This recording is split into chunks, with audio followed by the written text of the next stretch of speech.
never, ever give up. You can change and you can move around, but never, ever give up.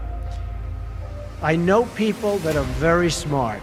They went to the Wharton School of Finance with me. I know other people that aren't as smart, and those people are the top people in industry today, and they just were tougher.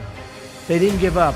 And the smart ones had everything on their plate. They'd always come in with the A+ on the tests and the good boards and everything else.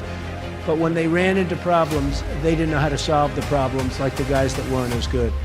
And it's very seldom that you see something other than this happen. So never, ever give up. A lot of that is all in the details. You've got to be into the details, because if you're not, they'll come back to haunt you.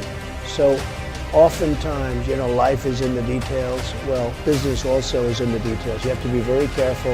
You have to watch the dotted I's, because you can really lose tremendously if you don't watch those details. So we discussed that, and as Robert likes to say, probably more than I do, that's the little finger, but it's all about the details. It's very important.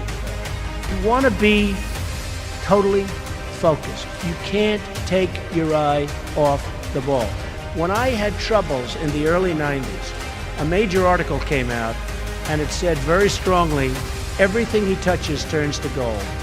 And I believed it. So I'd go out with models at night instead of working, but that wasn't good. And I remember I had a big lease coming up, and there was a big show, and I went to the show. I said, don't worry, fellas, you can handle the lease, you'll get it done. Well, I came back, they didn't get it done, and I would have had it done 100%. And then the market crashed in the 90s. So I had trouble, but it was sort of an amazing, I wouldn't want to do it again. It was an amazing test of yourself. Can you handle pressure? How are you under pressure? Are you smart?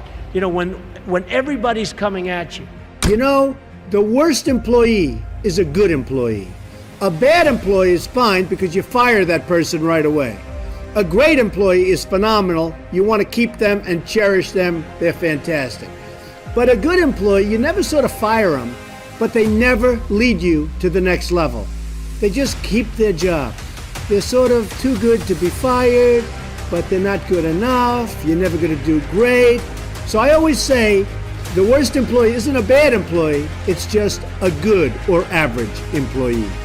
Gary Player, the great golfer, he was a little guy, very little, but he worked really hard.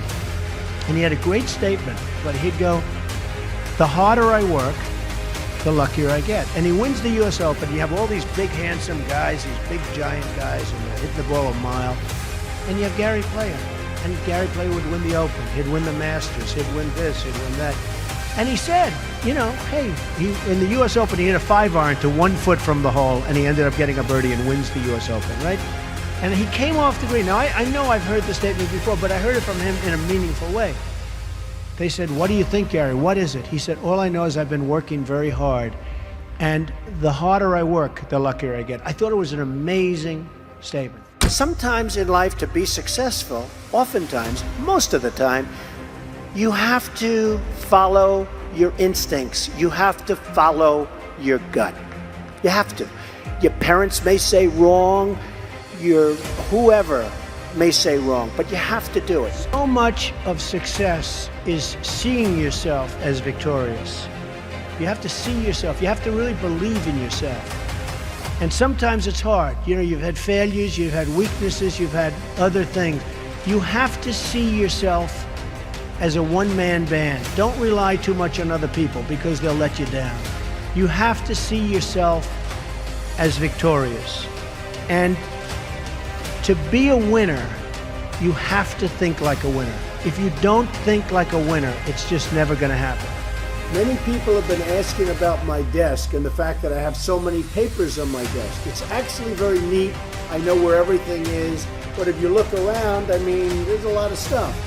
The fact is, I'm busy. I always notice that busy people that are very successful in many cases, have a lot going on their desk.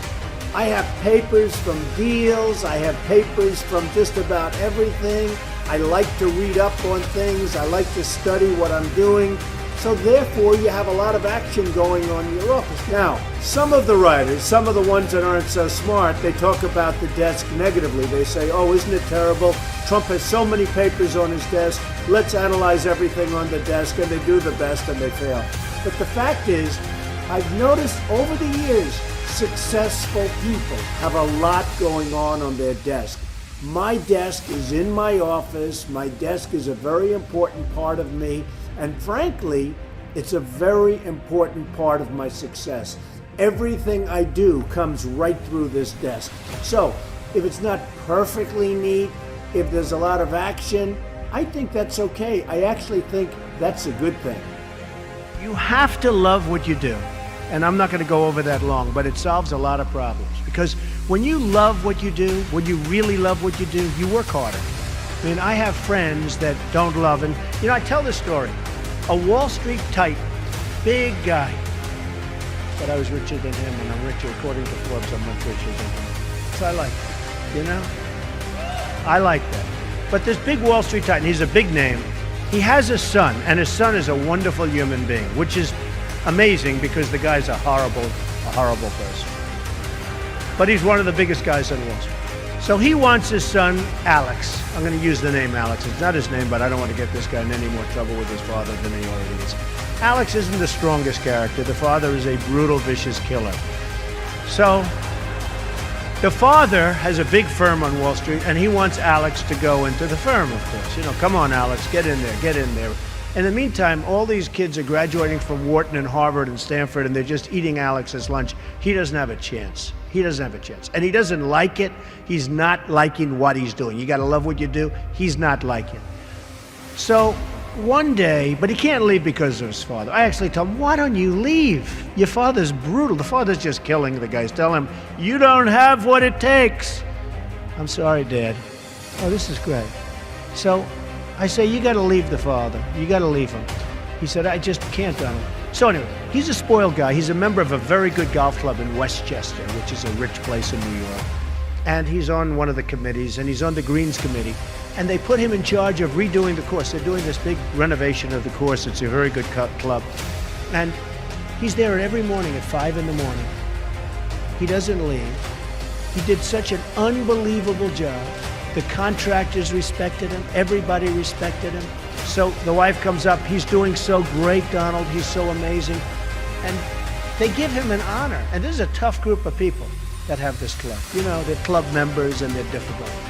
They gave him an honor. The club came in under budget, faster by 2 months. He did an unbelievable job, and the quality of the work was 10 times what they ever anticipated. So they gave him a medal. I said, Alex, you ought to go and do this for a living. You ought to be a builder, whether it's houses or clubs or golf courses, renovation or this. Oh, my father would go crazy and never let me. So Alex went back to Wall Street, where he was miserable, and a year later he quit. And he started doing renovations of houses and clubs and different things. And he's doing great. So you've got to love what you do.